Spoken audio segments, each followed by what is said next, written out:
Kentucky basketball just had to play a game without DJ Wagner. Could more injuries hurt this Kentucky basketball lineup? I don't think so.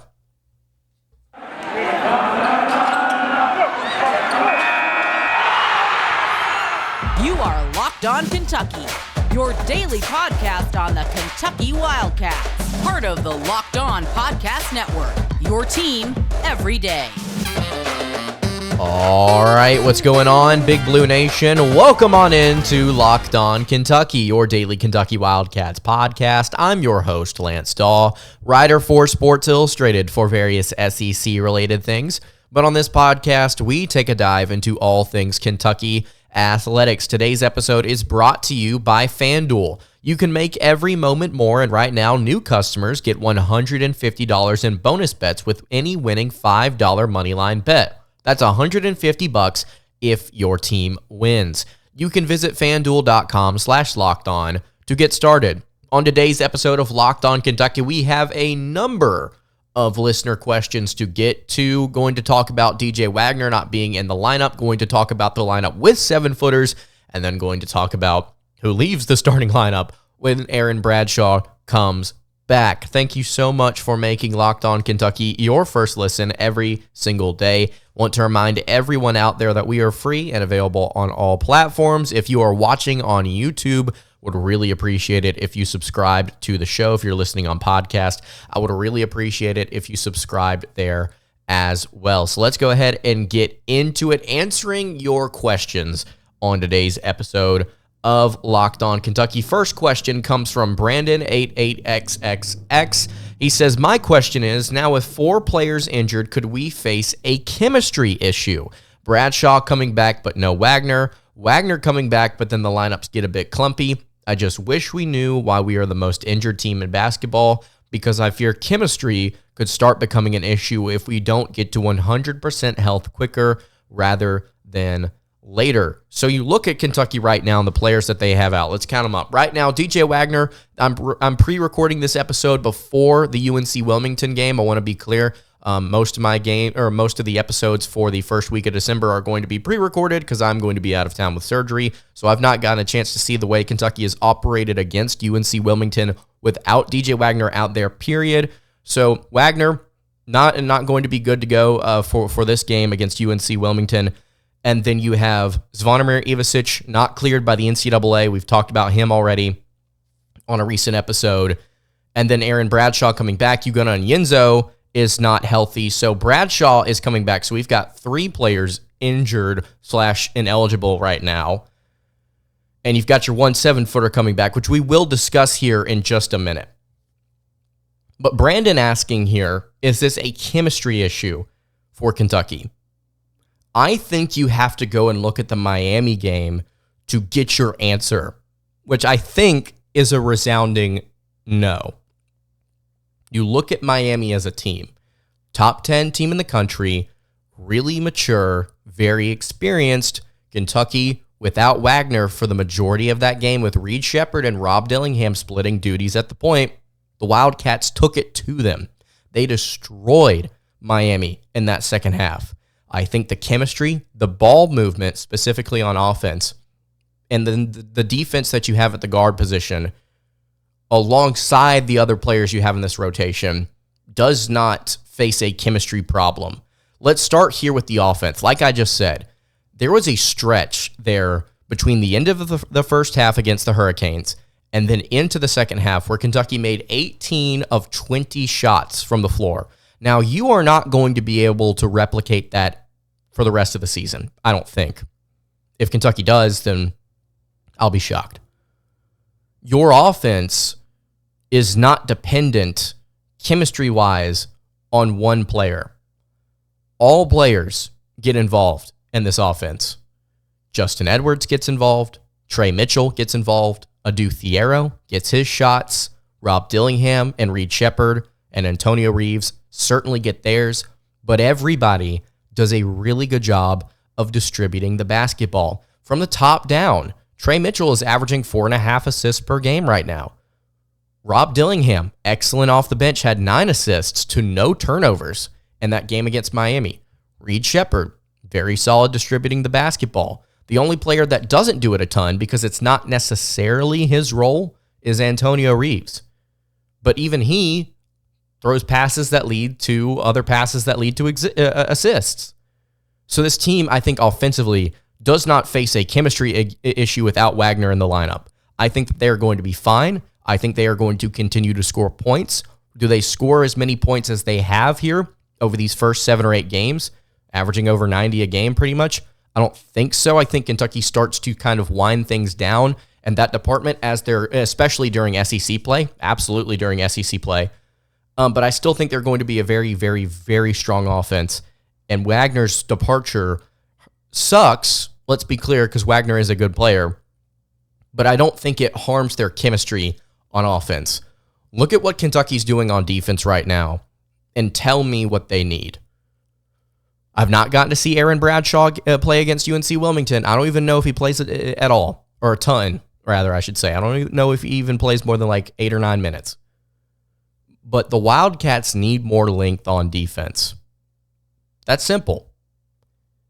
Putting in a 7'1" kid and removing a 6'3" guard, and then pulling a 6'3" guard off the bench to replace his minutes, I think at the end of the day it's just a plus. You're getting more length out there to replace someone, which we will discuss at the end of this episode, who leaves the starting lineup when Aaron comes back. You just have more length. And then whenever Wagner comes back, Brandon asks, he thinks the lineups will get a bit clumpy, which I think if you want to talk about spacing, that could be a problem, because you look at Wagner in a lineup with, let's say, Hugo, Bradshaw, and then Edwards at your 3, or Thiero at your 3, then you're looking at a really tall lineup that may have some spacing issues, but they may not. We talked way back in the spring about the possibility of Bradshaw and Hugo playing beside each other. And I think Cal knows how he wants to handle that, and I think the offense may take a tiny step back, but I think Kentucky's going to continue to do what they have. Play with a fast pace, throw the ball around, and find an open man and get a shot up pretty quickly. So I think the lineups could get a bit clumpy, but I don't think the chemistry is going to disappear. I think the spacing may get a little bit more clogged because you have larger players out there, but in turn, I think your defense also gets a little better. So Brandon fearing that chemistry could become an issue if we don't get to 100% health. I don't think the way that this offense operates, it's going to lend itself to significant chemistry issues with one player down right now that has not gotten to operate. Once players get inserted into the lineup, that's where you may start to have some questions about their spacing. I still think this offense and defense are going to benefit from players coming in rather than being hurt by players coming in. It's a very valid question to ask, which is why I picked it to start this episode. But based on the way the Wildcats have operated thus far, I'm going to lean towards no. I don't think that there will be a chemistry issue. In fact, I'm excited to see what Bradshaw, Hugo, Wagner, what all of these guys look like whenever they're healthy and ready to play. So if you've got any thoughts on the chemistry with Kentucky on offense and defense and how their rotations are currently going, you can leave that in the YouTube comments below. I want to continue along here and talk about the Wildcats and the way that they will play with one or more 7-footers, because I think while your offense stays the same, I want to dive into a little bit further how Kentucky's defense could be impacted. I want to take a look at some numbers. Before I get into that, though, I want to tell you guys about our friends over at FanDuel. As the weather gets colder, NFL offers stay hot on FanDuel, because right now, new customers get $150 in bonus bets with any winning $5 money line bet. That's $150 if your team wins. And if you've been thinking about joining FanDuel, there's literally no better time than right now to get in on the action. The app is super easy to use. There's a wide range of betting options that are super fun, from spreads, player props, over-unders, more on top of that. You need to visit FanDuel.com/lockedon and kick off your NFL season with FanDuel, an official partner of the NFL. Today's episode is also brought to you by LinkedIn Jobs. When you are hiring for your small business, you want to have as many top-tier candidates as possible to interview. And that's why you have to check out LinkedIn Jobs. LinkedIn Jobs has the tools to help find the right professionals for your team faster and for free. It's not just another job board. LinkedIn has a vast network of more than 1 billion professionals, which makes it the best place to hire. And hiring is easy when you have that many quality candidates. It's so easy, in fact, that 86% of small businesses get a qualified candidate that they're looking for within 24 hours. LinkedIn knows that small businesses are wearing so many different hats and they might not have the time or resources to hire. So thankfully, with LinkedIn, the process is intuitive, quick, and easy. They even just launched a feature that helps you write job descriptions, making the process even easier and quicker. So you can post your job for free at linkedin.com/lockedoncollege. That is linkedin.com/lockedoncollege to post your job for free. Terms and conditions apply. All right, continuing along here on what should be the Tuesday edition of Locked On Kentucky. Lance Dawe hanging out here with you. I really appreciate you guys listening to Locked On Kentucky. It's been a fun year so far, getting further and further into this basketball schedule, getting further into the non-con slate. I don't know the outcome of UNC Wilmington. I'm hoping that we caught a dub. So we had the conversation about Ivisic yesterday, having the conversation about chemistry with the Wildcats today, and then tomorrow we're going to talk about Kentucky and who their best point guard is, or who their best guard is, period, on the roster. And then at the end of the week, we're going to have a Kentucky versus Penn preview. So if you have not subscribed to the show already on YouTube or on podcast, I would really appreciate it if you went ahead and did that. Subscribe. It's going to be a fun year. You know this after getting to see the Cats, and I would love to have you here on Locked On Kentucky to talk about what's going to happen with Big Blue Nation. So, continuing along, second question of today's episode comes from H2P Gaming 132. He asks, what does this team look like with one or more 7-footers? Well, we just kind of talked about it. And as you can tell, I'm pretty optimistic about what the Wildcats' chances to have even better chemistry is with more 7-footers in the lineup. I think that they are going to have better results. Coach Cal believes that the Wildcats are going to have better results. And whenever we talk about those results, what do we mean? I think offensively, there will not be much drop-off. That's the first thing I want to get to here. What does the lineup look like with one or more 7-footers? I don't really think a whole lot changes from the perspective of, okay, how are we actually operating our offense? Cal has talked a lot at the beginning of this season about letting these kids kind of play random. You can only imagine some of these kids, Hugo, Bradshaw, Ivisic, maybe whenever he comes back, they've still been practicing. Now, Ivisic, I don't think can practice anymore with the team. I may be wrong. But they've been practicing. They've been building chemistry off the court, off the live court, I should say. The court in front of everybody. And they've been beginning to build. They've been building themselves into this random, efficient, very efficient offense. And I can only imagine if your coach is sitting here saying, hey, these guys are getting to practice, they're doing some really cool things in practice, and he comes out and says, hey, I don't really think we're going to change a whole lot. They're going to insert perfectly. Now, something that he has said specifically about his 4 spot is when Bradshaw comes back, how do you utilize him?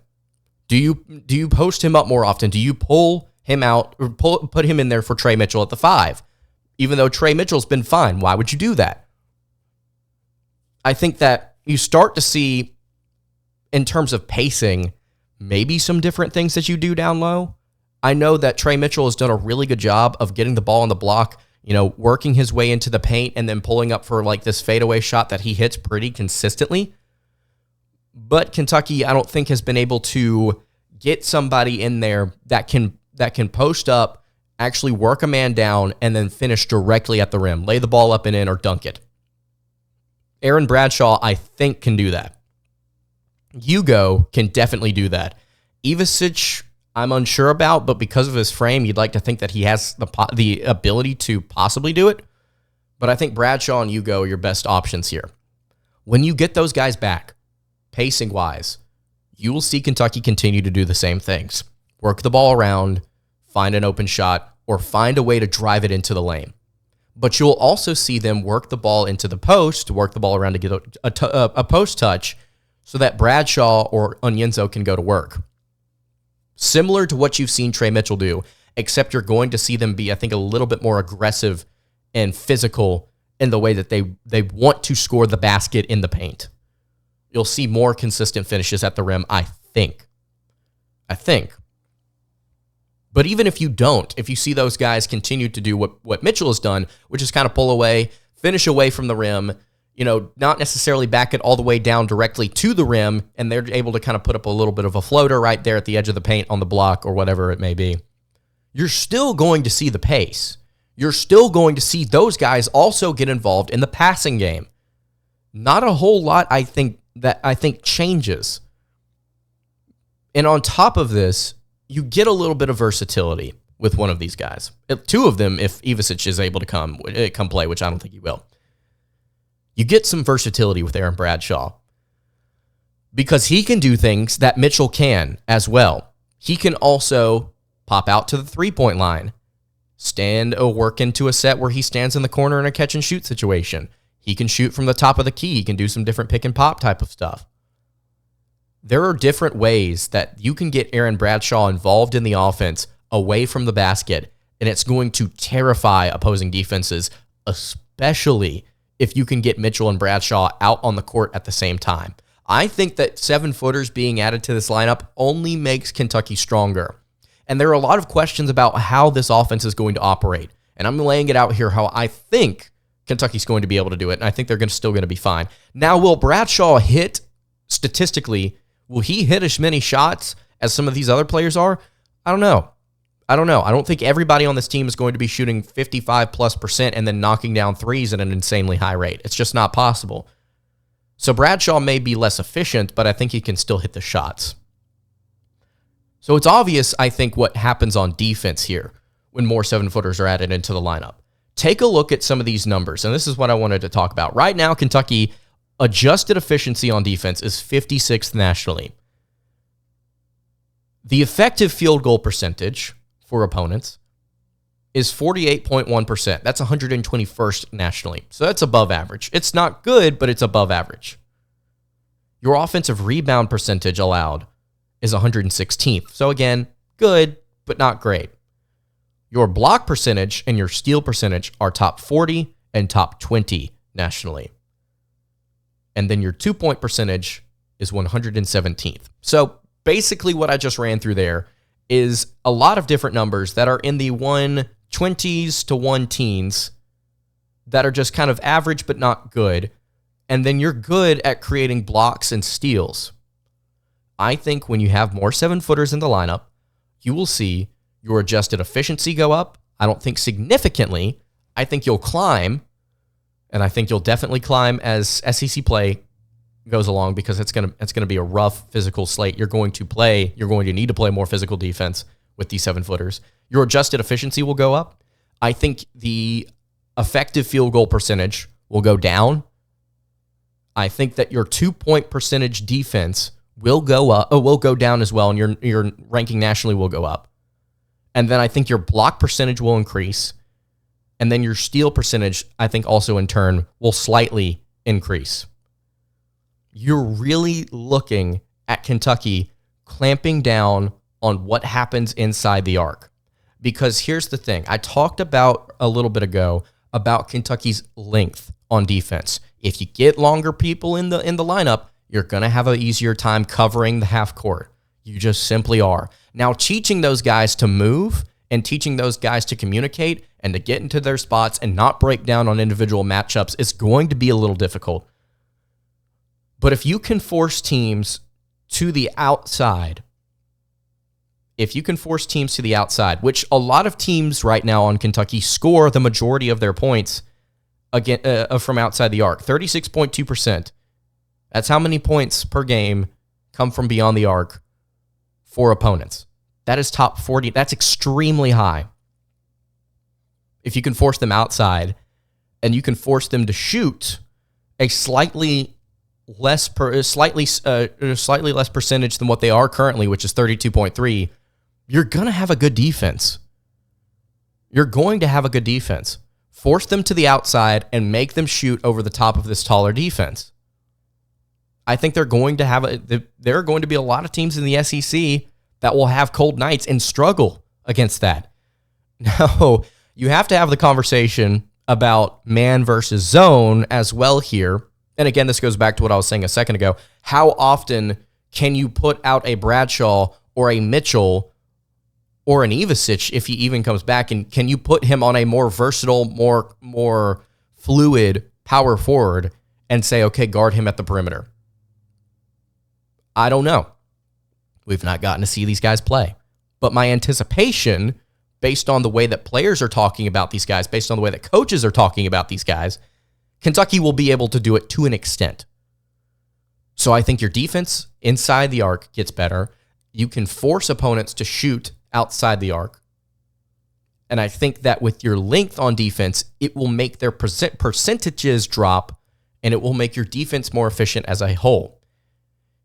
Also, I think Kentucky, the way they play defense right now, is somewhat beneficial to the way they like to operate their offense. Listen to the way that some different color analysts and the different broadcasts have talked about UK's offense. Jay Billis, I think, is a really good example of how he's pointing out, look, when Kentucky gets a rebound, even after a shot is made, they're looking to inbound the ball and get up the court immediately. They push the pace. When you have these three-point attempts that are being chucked up against you, when a lot of different teams like to take a significant amount of threes, you're going to see longer rebounds, and if you have taller players, you're going to see them grab those rebounds more often, therefore shutting down the offensive rebound percentage, I think, a little bit better on the defensive end, and then you're going to still see runouts. You're going to see those guys give it up to guards, and you're going to push up the floor. And then you're going to have the problem of a 7'1" guy barreling down towards the rim that's rim running. You're going to have a guy like Hugo doing the same thing. You're going to have a guy like Ivasic, if he's able to play, that can also stand on the perimeter while another 7'1" guy is barreling towards the rim. And the guard is going to be able to make a really great decision of like, okay, do I decide to run some type of pick and pop with Ivasic while the guy is barreling down, and then you're able to get a shot up from Ivasic or the guard, and then you've got a 7-footer in the paint to potentially rebound that ball? Or do you go ahead and throw it to the guy inside, and he's able to draw help, and then you kick it out to a guy like Reeves or someone in the corner? I mean, there's going to come a point, I think, if Kentucky is able to hit at a rate that I'm not even saying they need to hit as consistently as they have so far. They don't need to shoot 40+% from three and 58% from inside the arc. They can shoot above average, slightly above average numbers with that offense, and it becomes okay, pick your poison. We're going to score 75 to 85 points on you. You're just going to have to choose. How do you guard it? Who do you help? You're going to have to commit 1.5 or more guys to assign as an assignment to a guy like Bradshaw or a guy like Ivasic, because their height and their ability to shoot also commands that attention. So I think when Kentucky gets these 7-footers in their lineup, statistically on defense, they will improve in a majority of ways. And in turn, I think it helps their offense that is already really good with these guards. So I think Kentucky is going to get better when they have these guys out on the court. And I hope I've explained myself well. There's one more question we have to get to here on today's episode. What will Kentucky do when Aaron comes back to the lineup? Who leaves the starting lineup once Bradshaw is ready? Before I dive into that, I want to tell you guys about our friends over at Prize Picks. It's the best way to play daily fantasy sports.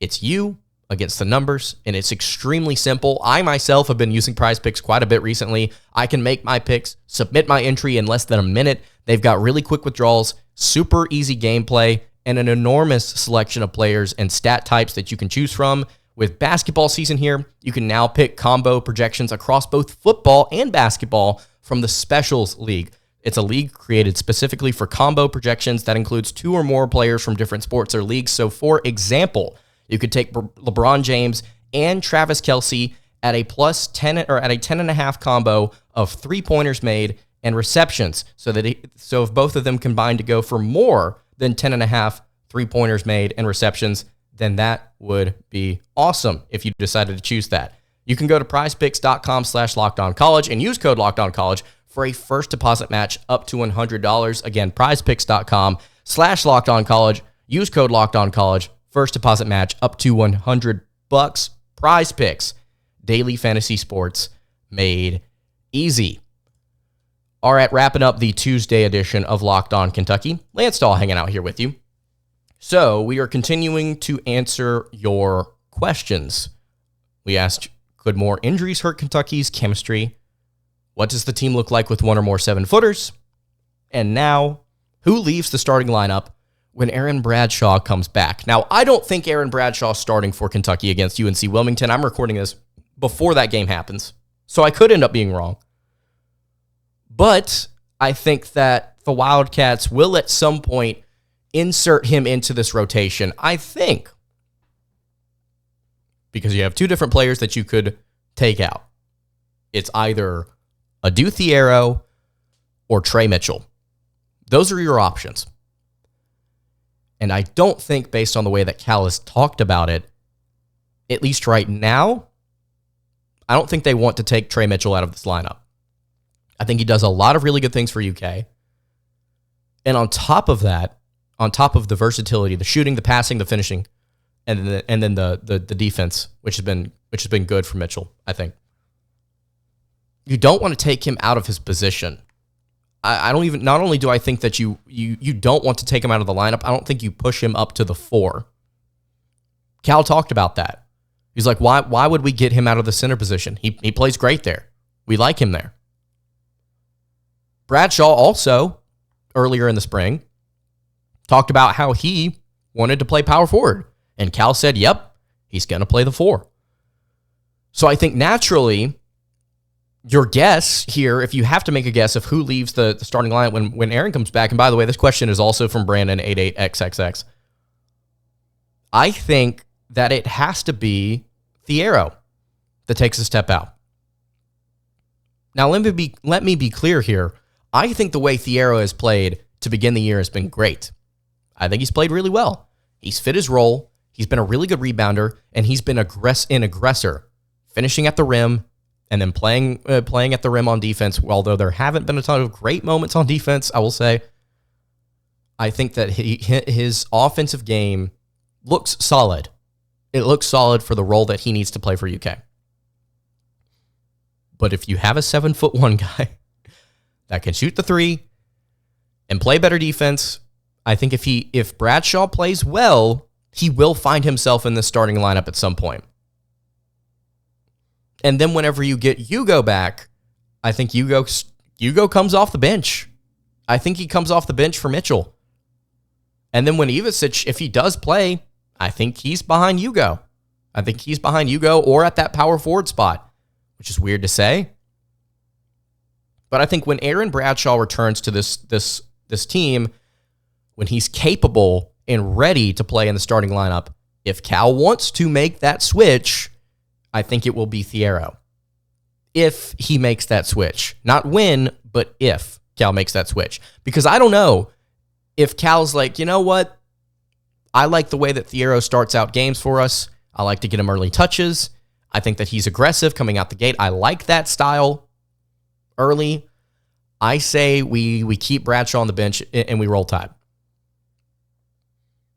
I think that right now, Bradshaw will come off the bench, and then there's a chance for him to start. If he does, it's Thiero. So that's my take on it. And that's going to do it for today's episode of Locked On Kentucky. You can follow the show on Twitter at Locked On UK. You can follow me on Twitter at LanceDawe_, and you can follow the show on Instagram, at Kentucky Podcast. Any questions, comments, concerns, you can leave those in the YouTube comments below. You can hit me on the socials. I will see you all tomorrow for another episode of Locked On Kentucky. Have a great rest of your day, and God bless.